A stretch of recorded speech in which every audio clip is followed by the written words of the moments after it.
और आइए अब आपको सुनाते हैं जहरीली शराब से मौत पर बिहार में सियासत तेज हो गई है। डिप्टी सीएम विजय सिन्हा ने जहरीली शराब पर आरजेडी को घेरा है।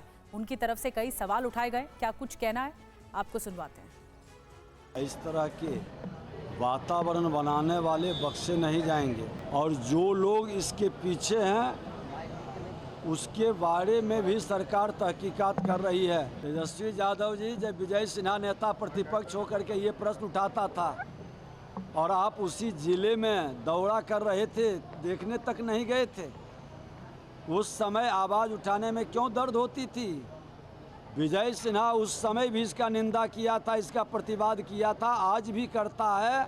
और ऐसे अपराधी जो इसके पीछे कहीं न कहीं छुपे हैं, राजद से जुड़े हैं, ऐसे मानसिकता के लोग बचेंगे नहीं। शराब बनाने वाले लोगों को उम्मीदवार कौन बनाता है तेजस्वी यादव जी की हिम्मत कि घोषणा करेंगे कि हम न अपराधी को न शराबी को उम्मीदवार नहीं बनाएंगे। और रूपेश कुमार हमारे सहयोगी इस वक्त हमें लाइव ज्वाइन कर रहे हैं, उनके पास चलते हैं। रूपेश, एक तरफ तो मौत का आंकड़ा बढ़ चुका है इस मामले में, दूसरी तरफ सियासत इतनी ज्यादा है कि तेजस्वी यादव आरोप लगा रहे हैं कि शराबबंदी के बावजूद बिहार का कोई गांव ऐसा नहीं है जहां पर शराब मिलना बंद नहीं हुई है। हर जगह शराब मिल रही है, वो भी जहरीली शराब भी मिल रही है। देखिए, सियासत अपनी जगह पर है, लेकिन शासन और प्रशासन का काम अपनी जगह पर है। सियासत करने वाले सियासत करेंगे और जब वो विपक्ष में रहते हैं उनकी भाषा कुछ और होती है, जब वो सत्ता में आ जाते हैं उनकी भाषा कुछ और हो जाती है। विजय सिन्हा की भाषा आज कुछ और है, तेजस्वी यादव की भाषा आज कुछ और है, लेकिन जब विजय सिन्हा विपक्ष में रहेंगे भाषा बदल जाएगी, तेजस्वी यादव सत्ता में रहेंगे तो उनकी बोली कुछ और होगी। वो अपनी जगह है, लेकिन सबसे अहम सवाल है कि 1-2 नहीं बल्कि 8 साल हो गए। शुरुआती में जब लागू हुआ शराबबंदी बिहार में, उस वक्त कहा गया कि अभी नया नया है, कई बार कानून में तब्दीलियां भी लाई गई कि ऐसे नहीं हो रहा है।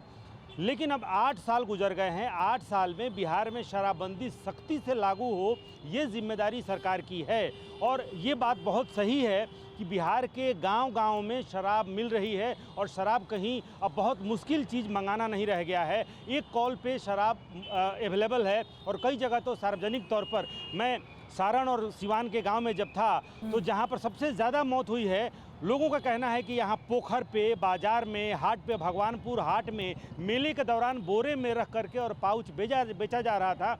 बाजाब्ता स्कीम चलाया गया कि 100 रुपये में 4 पाउच यहाँ पे मिलेगा और उसी स्कीम के तहत लोगों ने बहुत ज़्यादा शराब खरीद ली और उसका सेवन किया, लोग मर गए।